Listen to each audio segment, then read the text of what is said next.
This broadcast is inappropriate for all ages, right here on hashtag WeAreMovieClub. Salutations, I am Camerai, and I am conversation ready. They're going to talk about the week of the movie of the week, which we watch over on Rabbit/Camerai every Sunday, 9 p.m. Eastern. And this week it's on Annihilation. And I really have to point out this lady right here, Natalie Portman. Big fan. Been since Leon the Professional. Like when she was 12, I was like 14. I think when I saw it. Big place in my heart for her. She's a literal genius scientist. She's a phenomenal actress. There's very little I won't watch her do. The Star Wars prequels weren't great. Watching her speak French was a problem because I had to read subtitles, and my brain doesn't like to do that. But if she wasn't in this movie, I would have fell asleep, I think. This is probably the biggest singular movie that she's been in that didn't draw me in. She normally makes such good choices about roles and everything, and this does have some really high-level concepts and some deep concepts about like life, the universe, and everything. But those discussions are more interesting to me than the presentation that they build as a proposition for those discussions, if that makes any sense. So that's the mindset that I'm going into this discussion with. When I was really hyped about this movie, I was like, oh, finally another Natalie Portman movie. I can't wait. It looks like there's other good cast members. If you'll notice, that's Valkyrie from Thor Ragnarok. Damn it, I know her from somewhere. She's been in a few things. I think even Husband has been in a few things too. But this is literally an entire movie designed to make you say, what the fuck is going on? Well, life, the universe, we could theorize that this and that and that. And then as they start to explain the reality of the situation that they're in, you're like, oh, well, I guess. Whatever. But I have a huge problem. Oh my god, and it even says right here from the director of Ex Machina, and it's produced and directed well. I think it's the writing. It's got to be the writing. It's like, why did you write this movie? Because it is put together well. I just don't understand why it's set up to go the way.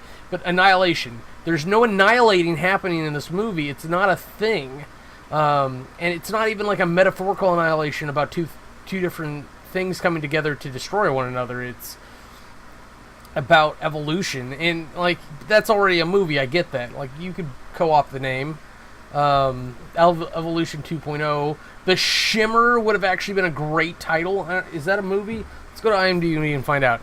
It's actually worth it to go find out, because The Shimmer would have been a perfect title for this. And The Shimmer. Shimmer Lake, Shimmer and Shine. Okay, so there is a movie called Shimmer. Two movies. One 2018 that's coming out, which is probably where they ran into problems, and then one from 2006. And the people who were making the 2018 movie probably are probably having a hard enough time that they weren't going to allow that to happen. What the fuck is that? IMDb's so weird now. So let's get on to the movie and stop talking about bullshit. Let's get on with The Shimmer. I'm going to call it that from now on.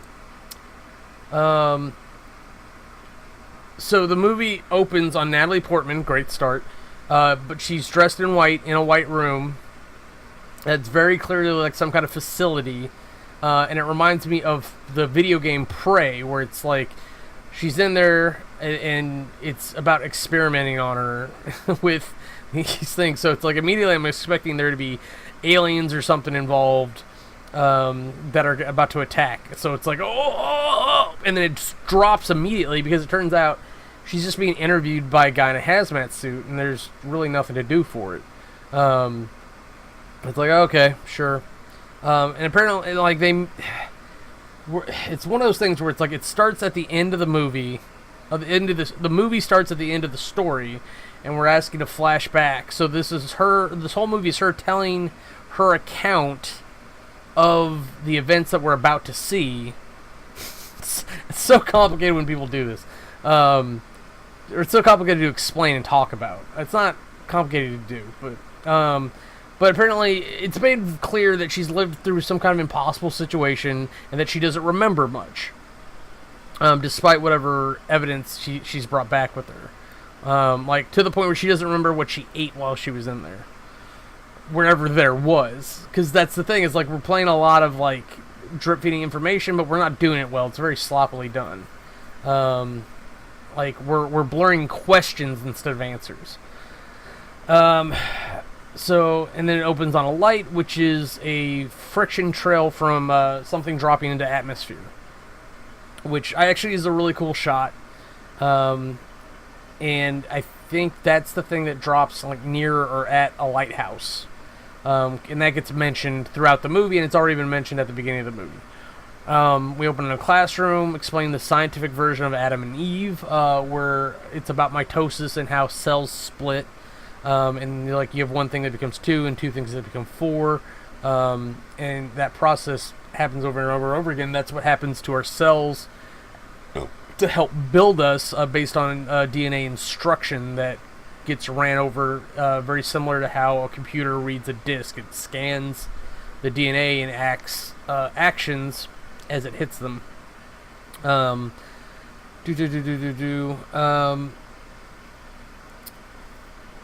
I think their point is more on a macro scale, balancing an ecosystem, or from small to macro, micro to macro. In the hallway, guy asks Natalie Portman over, includes his wife. Apparently, Natalie's a widower. Like, there's a lot of like establishing character basis here, and I don't think it's necessary. It really feels like they could have just jumped into the mission. And it didn't need a lot of this. Or, like, maybe start with her husband coming home, because that's really clear. Or maybe she shows up at the place and her husband's there. That would actually be interesting. Because she knows who her husband was working with when he disappeared. And, see, already, like, I have to skip ahead to explain that, to give context to the fucking scenes that haven't happened yet. There's some weird music montage. She has flashbacks and visions. And she stayed home and went to the barbecue to paint her house. And then her guy shows up, which was, at that point it was unclear that it was her husband, but that's what it was. So in the kitchen, she kind of interrogates him, rightfully so, because he disappeared on her. That you should totally expect that whenever you come back after just disappearing, have answers ready.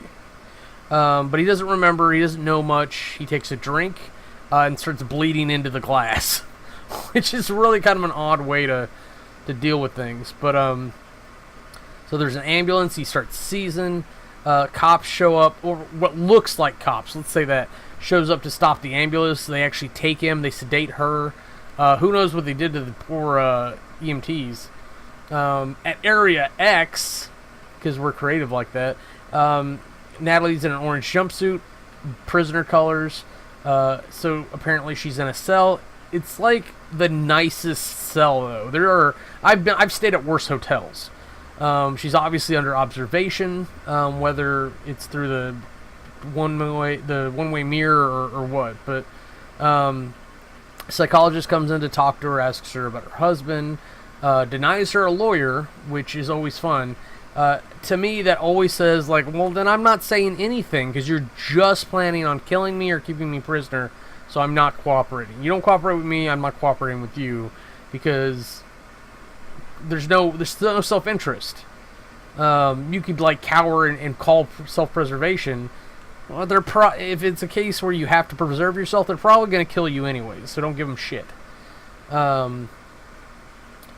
Outside, they finally like let her on the roof because she starts to be less cooperative. And it's a very small facility. It's just a couple stories, maybe 100 yards wide, if that. Outside, there's some physical phenomenon. They call it a shimmer.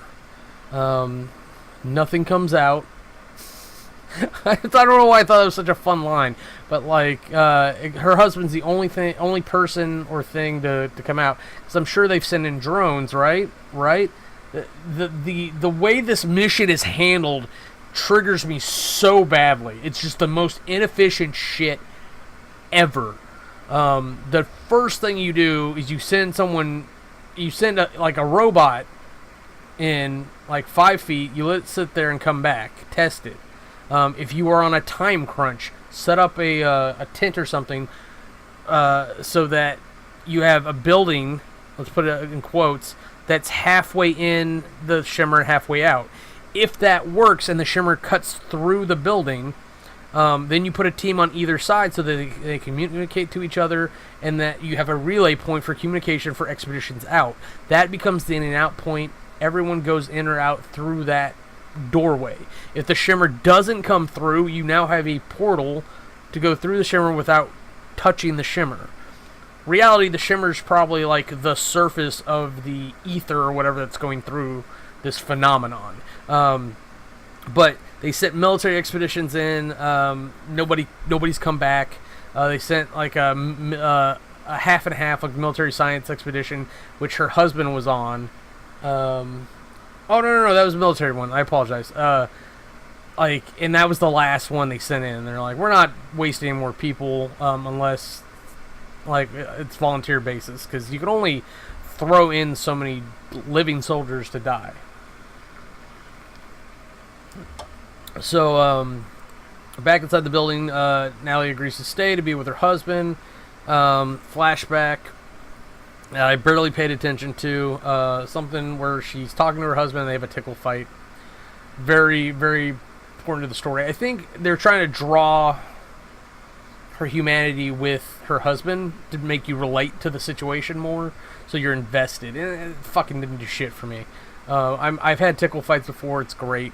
But it's distracting. It's like no. Continue on with the phenomenon. That's what we're here to watch. But she gets drawn to, or in the mess hall, she kind of meets some ladies and gets drawn to scientific conversation, introductions and such. Turns out they're a 4-man team to go into the Shimmer, first non-military team to go in, and they're all women. Somebody in the chat, because we watched this at Rabbit/Camera, someone in the chat was like, "Oh, I didn't realize this turned into a feminist movie." I'm like, what? They can be women without it being a feminist movie, because they didn't really mention it in the nicest way possible. And it can be a feminist movie without being offensive. And this very well could be a feminist movie. But the point is, I think their point was, it's like, oh, there's no dudes around anymore. I guess it took them by surprise. So you can have a decent movie with female, in this case, all-female cast, that's strong and well done, because I don't think their individual acting skills were really bad, and this is just a weird story for them to act. So you have that, and yay, let's call one for feminism. But I keep getting feminism heard in a negative context when they mean like femme supremacy, and like my brain. So it's a conversation I didn't want to have that I feel I needed to say, if you will. That would be great where we had other people to talk to on here. So let's see. So Natalie joins the mission. She becomes band number 5. In the Shimmer itself, because they walk in. They literally walk in on foot. They don't take a car or a boat or anything. They just walk on in, and they decide they're going to walk everywhere. Natalie ends up having a sex dream and banging her coworker that invited her to the barbecue. Super relevant to everything, yeah. But it turns out, like, after a little bit, they don't remember anything, and they think it's been 3 or 4 days based off food consumption. And they don't attempt to turn around and go back. They don't look like and go, like, we came in on the east side, let's go back east. They only know... It's so stupid. They know the layout of where they're at, but they say if they get to the river and then take the river out to the ocean, then that's a guaranteed way, but it's so much farther in. And they literally have a discussion about it's faster to go farther in than try to go back out and then accidentally cross it. It's not that big an area. If you just literally pick a direction and go that way, you'll eventually get out. Oh my god. And that's where I really kind of flipped out about why is the mission running this way? They should be able to radio back one way or the other, unless radios just don't work in the Shimmer at all, and then it's kind of a different thing. And even then, it's I would start setting up rope. Just drag rope the whole way. It becomes inefficient after a while, but at least it's something. For unknown phenomenon like this. And I've heard people do that for caving and stuff too. Again, very inefficient, but at least it's something. So eventually they find some kind of cabin. And they're noticing the plants, the flowers. There's this vine that's growing on a fence. And as you go down, it's the species of plants changing, but it's all the same plant. So it's real interesting to see that sort of thing happen. Because it shouldn't happen. It's literally as if it's a gradient of DNA happening. Which is super cool to hear and talk about. And how that may go about. But they don't really spend a lot of time on it because they start investigating the I guess it's a half-flooded cabin house thing, and a girl gets grabbed and dragged into the house, which doesn't make any sense. And they all rush in after, sure, and something dragged her into the water, and is fighting with her to keep her under, but she manages to get away. And everything I've just said concerning her getting grabbed means that it wasn't what it turned out to be, which was a gator. And not only a gator, an alligator, but a giant alligator. Especially that size, if it were to clamp onto her in order to drag her back into the water, it would have crushed or killed her in the process. There's no way that she would have survived being dragged like that. So it manages to smash its way out of the cabin, comes ashore, and chases them, runs right at them, mouth open, not waiting to snap, running at them, which I think makes it kind of hard to see where they're at. And actually, part of my brain's telling me that, alligators, in order to snap properly, they have to shut their eyes. It's they spot it, they snap, and they kind of do this blink. It's like sneezing. But they just open fire at it, and luckily, one of them gets smart to shoot down its mouth into its innards and kills it. And they look at it, and there's all these extra teeth, and of course it's giant size, so it's obviously mutated. But right after a giant alligator attacks them, they decide that it's a good idea to get in the boat and take the river south to the ocean. I don't think that's a good idea ever. If there's giant predators in the water, your little boat's not a good thing to have. It may literally be the fastest way, and maybe it'd be the fastest way to get out of gator territory too, but that's what they do. I'm just saying it's worth a discussion to not do it. But they end up talking about themselves on their past lives, so we get some character building that, again, I don't care about because that's not the point. These characters might as well be empty. They're not, but all the character building is almost a distraction from what's happening. It's no. Stop talking about each other. Start talking about what's happening around you and any type of explanation, anything at all. But there's nothing to say because they don't know. But they finally make it to this forest station and they investigate. It's obviously been abandoned. But they come into the central building, then they drop their bags to move about easier. One finds a saw machine gun, which means that the military's been there for sure. Someone else finds a schedule. It turns out the building was the base of operations for one of the military teams. one finds a "For Those Who Follow." I don't even remember what that was. I really don't. It's just an interesting thing that they found. I think it was written somewhere. I think maybe that was about the schedule. But they find a camera to play the media, or they find a camera with media on it, and it's footage of her husband, of Natalie Portman's husband, cutting open a person's stomach. And this is like the first, well, really a third, but completely supernatural thing that we're seeing, where like they cut open the guy's stomach, and there's like these live snakes or eels swimming around inside of the person, and that could have been any number of things. It could have been his intestines, it could have been an infection, who knows. But just seeing something like sliding around inside a living person like that is really unsettling. It almost takes us into like a scary movie category, but not quite. And eventually they find the pool where apparently this happened, which is kind of a creepy thing to find evidence of something horrific that happened, like finding a murder house, and then being in the spot where it happened. But the evidence is still here, because the guy's, let's say, body is still there, but like this fungus plant lichen growth has kind of grown with him, so it's carried his head up, and his lower body's still sitting where it was sitting, but like the top of him kind of spread out. So whatever it was that was growing inside him kind of like mutated and splatted against the wall to grow. So super, super creepy. And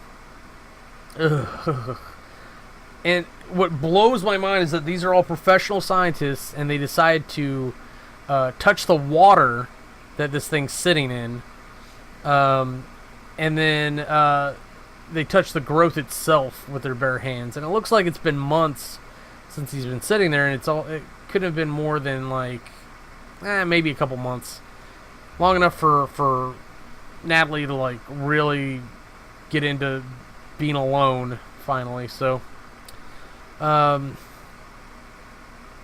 let's see. At night, Natalie's character is having trouble staying asleep. She gets advice from the psychologist on watch, which is always nice to have a psychologist around to talk about your feelings and thoughts and everything.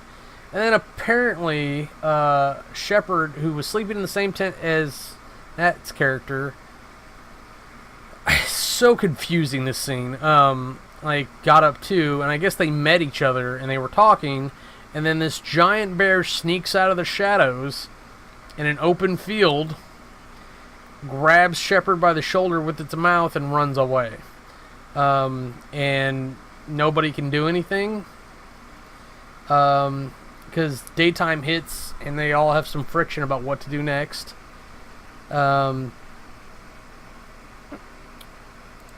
Back in the interrogation, like they kind of challenge her about like what she's saying, and it turns out that Natalie's character lies about going forward over going back. Like and it's what I was saying earlier. It's obvious. It feels obvious that it's shorter to go back the way they came, and it might be safer than to go forward on the path that they actually know is clear, honestly, if we're being honest about it. So, like, she's very apprehensive, or regretful. She doesn't know why it would have been safe to go back. But back in the woods, they split up for whatever reason. And I got distracted here at some point. I don't remember if it was the chat, the cats, or like I was doing laundry. But I remember seeing the weird stag deers. Like they were antlers, but they were like whippy dogwood antlers instead of like the very prominent, like, oh, I'm gonna kill you with these type antlers. Let's see. Natalie eventually finds Shepard, and the others are just kind of waiting around on her for some reason. But she finds the dead body. What's fucked up is that, like, she's not really eaten. Like, she was just kind of killed, or dragged away and killed, and maybe chewed on a little bit. But, like, it didn't really, like, eat her. Which is not great.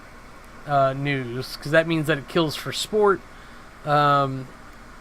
which makes it harder to deal with, and it also means that it's still probably going to be hungry on top of that. But they find like these picnic tables later, and there's a jungle gym, so it's obviously like a park of some kind. And they take a place to rest, and they find these, I'm going to call them bushes. Bush people, if you will, that have grown up to mimic people. And it really makes me wonder if like the Shimmer's actually being directed, if somebody's actually playing with the DNA that they find inside the Shimmer to shape it. So it's like almost like outreaching. It's like, oh, people, I see you. I see what you do in your neighborhoods and stuff. Let me mimic that here. So there's literally like these houses and stuff, and they've grown people like walking down the street. I think there's one that looks like it's kicking a ball or something. It's really unsettling. I don't understand like what the movie's point of it was. I just know that like in that situation I'm creeped out, and they look like they're creeped out, and it's time to move on. Get away from that place. But they end up theorizing some stuff, and they finally end up with like a theory that the Shimmer is refracting the DNA, like, which I have a couple problems with, but for the cause and effect that they're seeing, the Shimmer is acting like a prism, and is mutating the DNA. That it's turning like 3s to 4s and 4s to 5s and 8s to 1s or whatever. I don't know enough about DNA to like really like wax intellectual about it, but I know enough to know that like it's really weird to think of DNA as bending. DNA is much closer to binary code than it is anything else. But the point is that like it's changing the DNA somehow around them, so that it's changing plants from species to species, like we saw the gradient happening, and it's got to be affecting them directly. So it's got to be changing their DNA to react and grow differently. Imagine rapid evolution being applied to living subjects. That's essentially what we're talking about. But the direction of the evolution not being based on need, like in Darwinism, like I'm not sure what you do with that. Like, that's why I think like there's got to be something purposely manipulating. It's like, what if we had them breathe nitrogen instead of oxygen? How would that change things? So hey, don't move the microphone. So they set up camp in the house. Natalie gets up late at night to look at her blood cells in a microscope, because that's what you do for that. And honestly, I think there are better ways to look at your DNA. Now that you can do that with a just a normal microscope, anyways. But it turns out that they're splitting funny, and like your blood cells shouldn't be splitting anyways. So the fact that they've got black weirdness on them and that they're splitting definitely changes things. But there's a flashback. Natalie remembers cheating on her husband with a coworker guy, and then she wakes up to a rifle in her face, because that's how you do. And it's not Valkyrie, but it's the psychologist or Shepherd, but it's the other lady. Ends up hitting her with the rifle butt. Natalie wakes up tied to a chair along with the other two girls. And then I'm just gonna call her Angry Girl from here out. Is really upset. It's unclear about what she's upset about, but she's obviously upset. And she goes kind of like a rant. So she mentions Natalie knowing her husband went into the Shimmer, so she calls her a liar. She's doubting Lena's Natalie's character's name. Is telling the truth about the bear. She thinks maybe like she killed Shepherd, because she's the only one that saw Shepherd get dragged off. She's the only one that saw Shepherd's body. No one else saw either things. And she's saying she's looking at her fingerprint and she can see it moving, and you should be thinking about the guts moving around inside the guy at that point. That's the kind of thing that we should be thinking about when we talk about the fingerprint moving. And she's afraid someone will tie her down and cut her open to see her insides moving around, like what happened on the video, Uh, um, and then she hears a scream as she's about to start cutting up Natalie to see what's on her insides. And it sounds like Shepard. But we all know Shepard's dead. But we know the angry girl doesn't believe that. So she goes out to see what's happening. And there's just lots of bad noises, crunches, and all that. And sure enough, the bear walks in.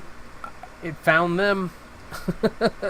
And then it makes this noise when it opens its mouth that mimics the victim's screams. And I was eating this up. For as far as like horror movie or scenes go, this was delicious.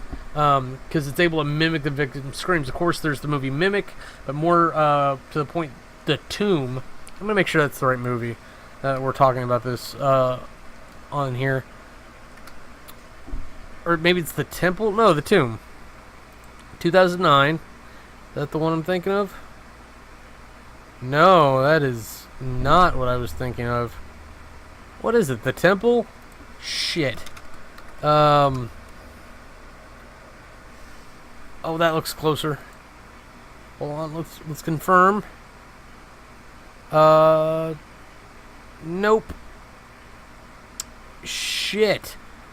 I feel really embarrassed, but there is a movie where they go to like a Mayan location from Mexico, so it's got to be Aztec. Apologies.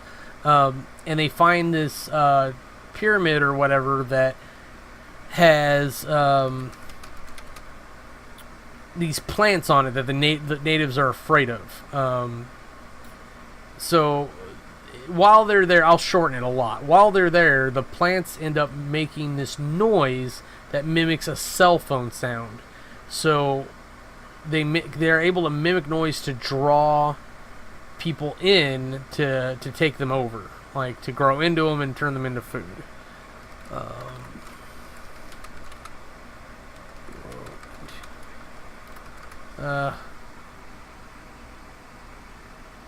I want to know this so much. The Ruins, that's got to be it. Hold on. Jenna Malone, yeah, that's got to be right. So it's The Ruins is what I'm talking about. So if you want to go watch a scary movie about plants that kill, that's it. I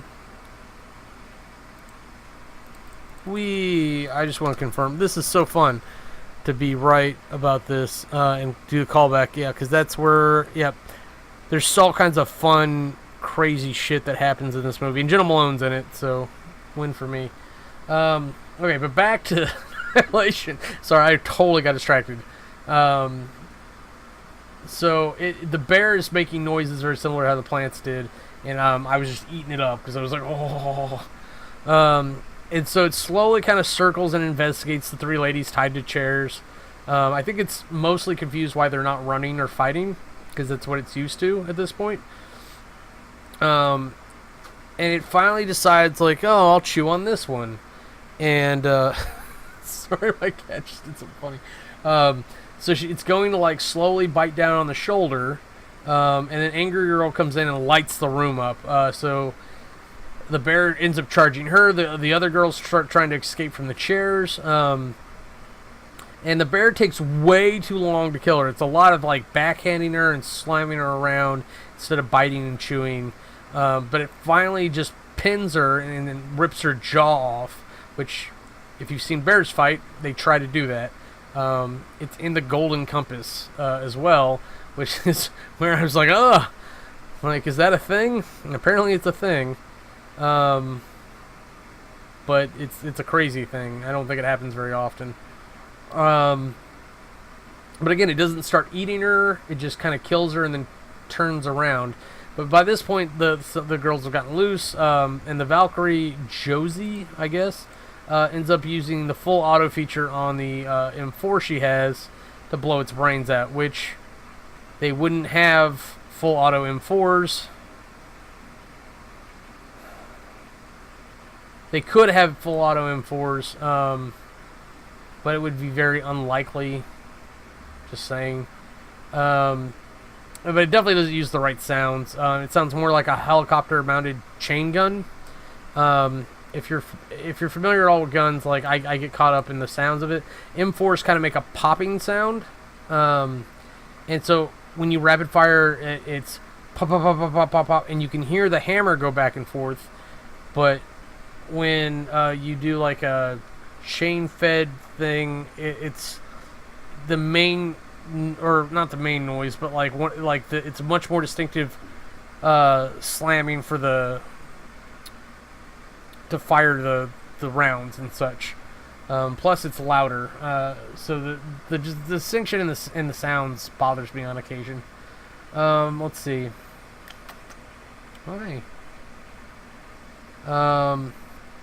But outside, they end up joining outside. They reminisce, and it turns out that something's growing in Josie's arm. Like, again, very much like the ruins. She walks off, and then all of a sudden, Lena can't find her. But there's a whole community of plant people growing. So maybe, like she actually turned into one of the plant people. It's possible. Whatever. Back in interrogation, something I don't care about happens in the woods, and Natalie's just crying, or Lena, whatever. And somehow they split up. I don't know what happened. But the psychologist runs off on her own. Josie's gone at that point, and then Lena or Natalie runs off on her own, and she finally makes it to the beach. They were always trying to get to the ocean so that they would have an easy escape route that they could find. She was looking for her husband. Let's just be honest. She was trying to find evidence about what happened to her husband so that she could try to save him. That was always her agenda. She didn't give a shit about the people or the mission. What are you doing? Don't do that. You're adorable, but that's not allowed. Right now, is my camera broken? Great. Fix that later. For now, we adjust. Really, you're gonna do that? I will make out with you on camera. That'll happen. Don't rub on that. No, don't do that. I'm petting you. I'm actively petting you. But Natalie makes it to the beach, and there's these like crystal growths all over. Let's call them trees. But I don't know why there's crystals there, because they're not biological. The whole point of the shimmer that they've pointed out so far to this point is that it's shifting DNA. So I don't know what's on the beach that has DNA that they can shift to make these trees. It's the crystals, especially if it's glass, which is sand. None of that has DNA.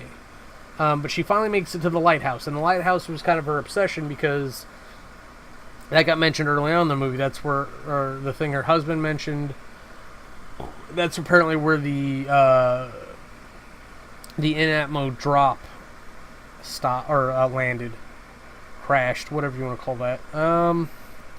So she gets to the lighthouse, and there's a weird growth on the inside that has a weird hole in the ground. Don't do it. And there's a dead body that looks like he blew himself on camera, or blew himself up on camera. Jesus. Let's not talk about the other thing. She ends up watching the video, and it's Kane. I don't know who Kane is. At first I thought Kane was her husband. I was like, oh, it must be her husband. But it turns out her husband was filming. Don't know why. But Kane's finally lost it. And he thinks that he might not be Kane. And my question, thinking that he's the husband, is that, like, is he something else altogether? Like, is he, like, being body snatched? So it's kind of like my first time, like, I asked that, like, because it didn't really occur, like, why anything's changing. Like, it's not very explicit about that. So he's talking, he's talking about, like, his flesh moving like liquid. He's talking to a guy off camera, and he tells him to go find Lena, which is another indication that it's the husband off camera, not Kane. And he ends up taking a phosphorus grenade and blowing himself up, or not blowing himself up, but setting himself on fire, because it's one of the misconceptions about that type of grenade. The other guy steps in frame. It's her husband. He was not being mean to you. You get out of here too. She just popped him in the face. Stupid sibling cats. Um, anyway, so now that they're out of the way, so let's talk about a phosphorus grenade for a second, because I had explained this in chat. So a lot of people apparently don't know what that means, and that's fine. Like, I was in the military, I've got some knowledge. So phosphorus is like one of the hottest burning things that we use. It's literally, you can use it to burn through a tank. That's how hot it is. So the fact that he took that to burn himself alive was insane. That also means that, like, anything else that nearby that caught fire is going up, and there's nothing you can do about it. There's no putting it out either.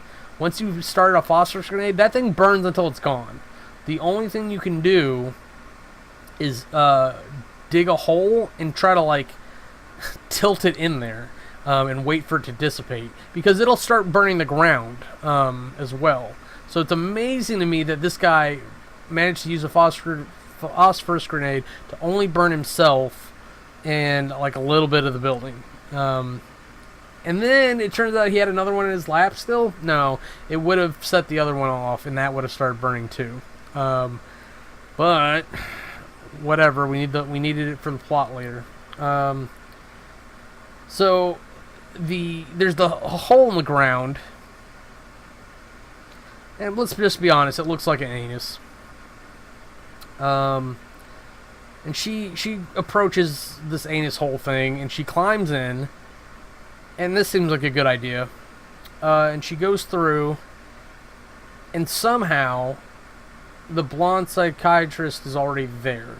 Now, looking around this room when you come in, it's I don't know if it's only five walls or 12 or what, but there's several other places from which a tunnel could be. Now, we don't have any light clues or anything that there would be, but this seems like a centralized hub from connections everywhere else. So it's very possible the psychiatrist didn't just beat her there, that she went through a different hole and got there first. But she's just kind of sitting in the middle of the room crying or something when she shows up. Very odd. She's obviously started to lose her mind. Oh my god, I've never heard an anus so many times in my life. So at the beginning too, it looked like her face was covered, like maybe she was wearing a mask, but then it's very clear that she's not wearing a mask. So we can't tell if, like, her face shifted, if it's even still her, if it's a thing that landed on the planet that just happens to look like the psychiatrist. Like we don't know. The movie is so full of uncertainty, you can't pin down what some of the stuff is that's happening. And then she started vomiting light. It's the only way I can describe it. Light started bursting from her mouth and surrounding the room. It was kind of like building a galaxy. And then she kind of, like, turns inside out. But instead of, like, turning inside out to become flesh, she turns inside out and becomes a galaxy. So essentially she becomes this sentient gas cloud, which is oddly becoming one of my favorite phrases. And I fucking hate this camera right now. God damn it. Okay, maybe that'll win the war. And so it's got a portal in the middle of the cloud, and Lena's watching, and there's lots of shifting, let's call it converging DNA happening. And a person eventually forms from the sentient gas cloud, and Lena runs out of the anus. The person eventually finishes forming, as Lena's running out, and then the person is waiting for her as she climbs out of the anus, and is blocking the door. And I think it's a lot more clear to the audience than it is to Lena that it's kind of mimicking her, it's mirroring her actions, it's like it's trying to learn from her. So while it looks like it's blocking the door, it's not really. So, like, Lena grabs the tripod to attack, it knocks her out, then it stands there kind of like watching her, to try to figure out what she's doing, I guess. And and then the scene cuts, and then it lays down next to her so that it can mimic waking up with her. And then, like, of course, Lena's still trying to get to the door because she's thinking of this thing as a hostile combatant, or like combatant. So she makes a run. Why are you two fighting so much? Be nice.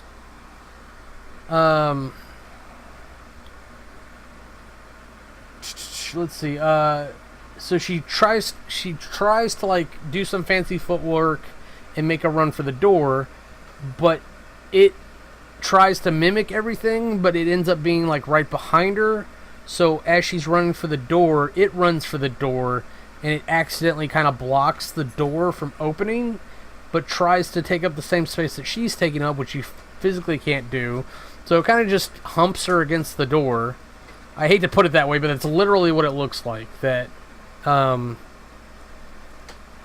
she ends up, how do I say it, like pinned to the door, like the other thing pressed against her. And it's so much that it pushes the air out of her lungs and she passes out. And then they both mimic falling again.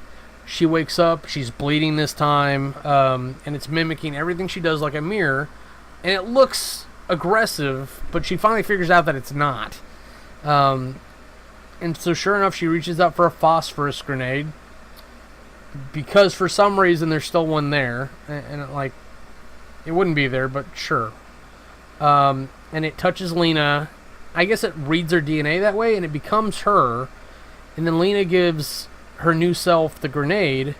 Then she pulls the pin and runs, and it stands there. And I guess it's trying to comprehend the action, or maybe the ill will behind it even. Like, because we don't know that it's psychic. We just know that it likes DNA. And it stands there and it starts to change back. It does a lot of nothing for a bit, like while this grenade's going off. And it seems to turn and like kind of confer with the dead guy.